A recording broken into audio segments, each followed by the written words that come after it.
Kia ora tātou. He mihi nei ki tō tātou whare pupuri nei ngā taonga nui o te ao tawhito me te ao hau. Mihi nei ki kia koe moana e tuku nei e nei mihi. I runga anō i ngā whakaro ki tō pāpā ki a rātou mā kua tahuri atu ki tū o te ārai. Nō reira mihi ana ki a tātou katoa. Hi everyone. Firstly, that's a hard act to follow, and then secondly, it's just great to have Moana, who I've known for a long, long time, and I've known her dad for a long, long time, to be able to open the door for me to speak to you all today. So that's just what we've got on the back here is just a picture of the waka that we talk about when we talk about waka Haurua, and the organisation that I belong to that tries its best to do all the things that Moana talked to you about, which is especially trying to focus on doing lots of things for our rangatahi and for our young people. I guess one of the biggest journeys that I've had over the last 30 years or more is been on a pathway of trying to slowly bring into the general understanding of Aotearoa what the traditions and what the stories are around, not just paddling waka around the coastline and up and down rivers and everything else, but also the things involved with the journeys that our ancestors made hundreds and hundreds and hundreds of years ago. And once we bring those kinds of stories into the everyday conversations of our land, what happens then is that all the other layers of information and learning that come from those stories can actually be put into place and enacted upon. Yeah, and I guess a really good example of all of this is the idea that people or ancestors of ours who travelled across the ocean have been held in a very mythical, legendary sort of space.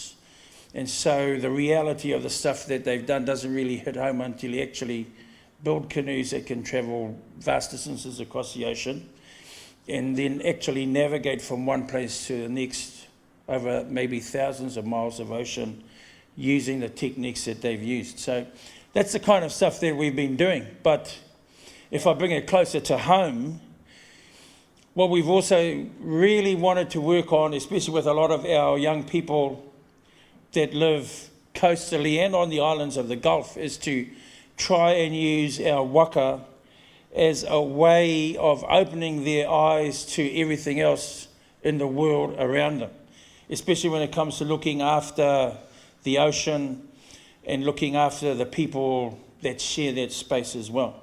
And so the waka has become a really good vehicle for doing these kinds of things, because there's nothing, I guess, more spectacular than this image from the past sailing into a little bay where people go, "Where did you come from?" Or they ask you things. I remember when we actually sailed into and parked up at Thames for a few days where we did some stuff with the kids from one of the primary schools there, that all they could talk about was all these stories that they'd heard from their tupuna or their grandparents about the ancestors that had travelled across the ocean to land in Aotearoa. To actually see a waka turn up was great. The next thing, though, is what are the kind of things that we do to wake them up to everything else? And so we often travel with a bunch of, we're all sailors, but part of that, the ammunition that we carry as sailors on our waka is that a lot of them are really good educators. They're very good at the different disciplines of science that they teach. And so we bring all these things along when we go and we turn up to places where we contact them a little bit beforehand and say, look, we're going to be here for a few days. Bring the kids from the school down and we'll spend time with them. And we do all kinds of stuff where we have them looking at things and testing the quality of the waters where they are, looking at the impacts of things like deforestation and how that starts to send all the sediment and that down into the bays and everywhere else, and what does that actually do to the life of our ocean. all kinds of things. And we've been doing this kind of stuff for the last few years now. We've travelled to small communities. And I say small communities because often they're the communities that don't get many options put on their plate. So we'll sail to these small communities and do all these kinds of things. We'll look at their waterways, what kind of food resources are there. We talk about what the food resources were like in the old days. We bring in older members of the community to talk to the young people about what this place used to look like in the 1940s, say. And then someone else will talk about what it looked like in the 1960s. And then these young people see what it looks like today, and they see this kind of whakapapa of, for want of a better word, a whakapapa of degradation that's taken place. And so what it does, it wakes them all up. And once they hear these things from people that they care about, talking about how great the place was and what's slowly been happening, I feel confident that we're firing up a lot of these young people to try and make a change, to think about things a little bit better, and to dream about what the Gulf might be returned to. Because I think that's a big one for us, is to be able to see the Gulf in a way that old stories that we heard, even Moana talking about when her grandfather came here and how he was able to feed the community, to be able to see the kinds of resources once again back in the harbour and in the Gulf would be the kind of thing that we talk to with all these young people. So we've had all these programs. We've had our Curious Minds projects where we've specifically dealt with things like species and organism counts at all the different places that we travel to, where we've recorded all these things and we send them off to different places for people to record, and then we'll travel back there again a little bit later in the year, do the same kind of stuff. And in the same time, really engage rangatahi in stuff that is often quite hard to get them engaged in. So when we take young people and do things with us, if they're with us for 2 or 3 days, I keep saying to them, school or learning doesn't start at 9 o'clock and finish at 3 o'clock. It's the kind of thing that as soon as you open your eyes, school's on. And as soon as you close your eyes, school's off. But if we have to wake up at 2 o'clock in the morning to go and check something down at the beach, or if we have to wake up at that time to look at what's happening in the weather and all those kinds of things, school's on again. And I think slowly what's happening is for a lot of these young people that we're dealing with, they're starting to understand that to be a part of everything that happens out here that involves all of us, it's about being alert and awake and open to learn as much as they can and do as much as they can whenever they can. So it's been great because we've done little projects at Umupuia Marae and the beach at Umupuia, where we've been looking at the effects of sedimentation on the cockle stocks over there. We've spent time on Waiheke Island with a lot of the rangatahi over there when we sailed the canoe in there, talking about the effects, not just locally, but throughout the Pacific and then globally, of things that people are doing to affect us. And so to have those kinds of engagements and to have people from those places contacting us back and saying, when are you coming back? When are you going to come back and bring the canoe? Because more of the kids want to come and do that stuff is very, very encouraging for us. And in following on from what Moana was saying about success and succession, one of the big things for us, which I'm very proud of at the moment, is that we're actually being driven by a lot of young people now, where my job really is to come along to events like this and have a bit of a talk to everybody, but the real grunt work, the real engine room of a lot of the stuff that we do now is being done by people who are in their late teens or early 20s who've really picked up on the kinds of things that we're doing. And so it's not just a matter of understanding what we need to do now, it's understanding what we need to do for times ahead of us as well. So as a part of that, next week, actually, in 2 weeks' time, on the 17th of September, as a part of our ongoing mission to try and reignite and recapture and protect that navigational knowledge and the ability to sail out on the ocean. We've got another voyage coming up to Norfolk Island, which won't take us, well, hopefully if the wind's all good, it's not going to take us a long time to get there. It's not going to take us a long time to get back. But in the interim time that we're up there, we've already organised to spend time with the local school to do the same kinds of things that we talk about here in terms of marine thinking, maritime thinking, environmental thinking around all our marine resources. So we've got a week of doing that kind of stuff up in Norfolk Island and we're coming back.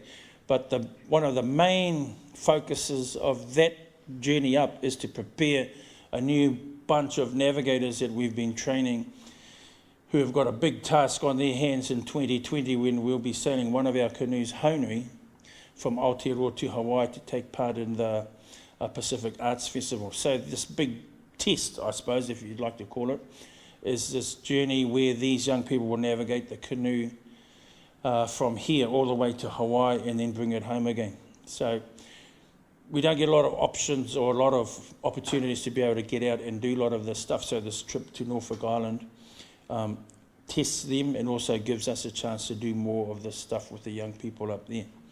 But coming back home again, it's the idea of what are the other things that we can be involved in around the Hauraki Gulf, in the Waitemata Harbour, to really bring about this whole engagement with all our young people.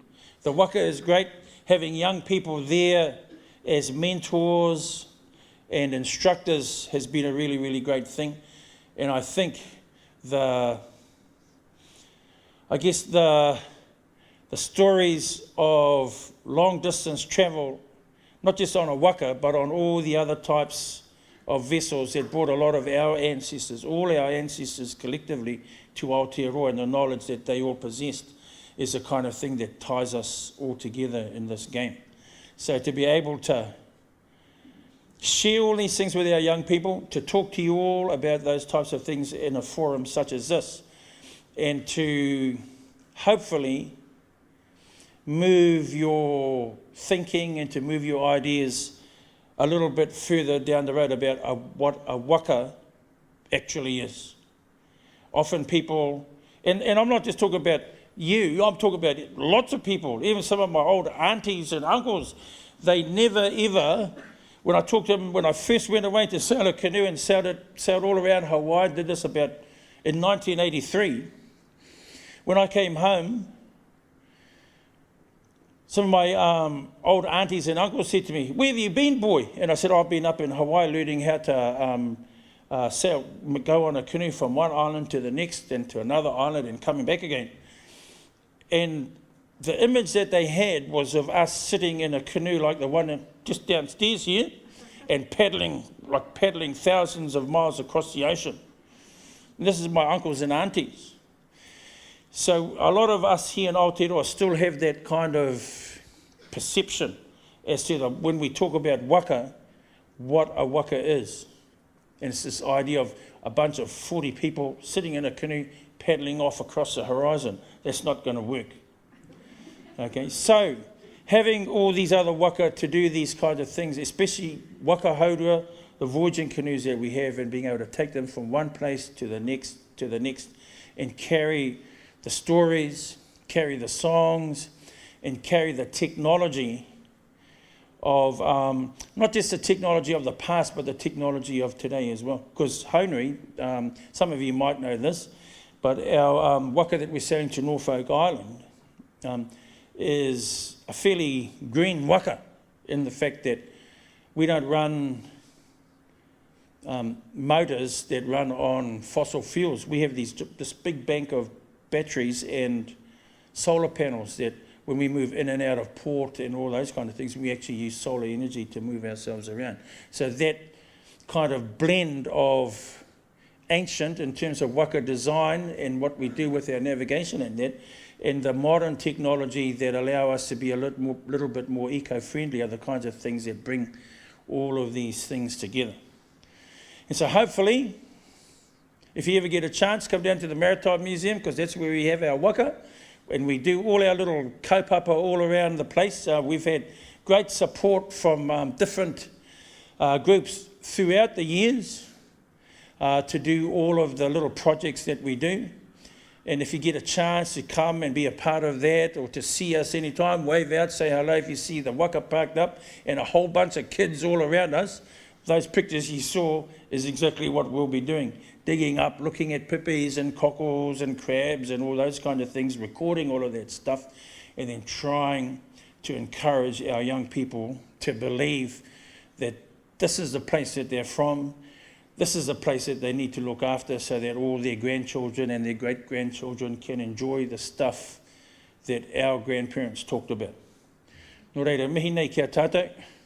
Tātou kua hui tahi nei tēnei ahi ai. Just before I go, I just want to... Marama down here is one of our main people who makes everything out, and all the things that we do with our young people and all the projects that we do, she's our project manager. She does a really, really great job. So I just want to thank her for everything, and thank all of you for listening. Tēnā koutou, kia ora tātou.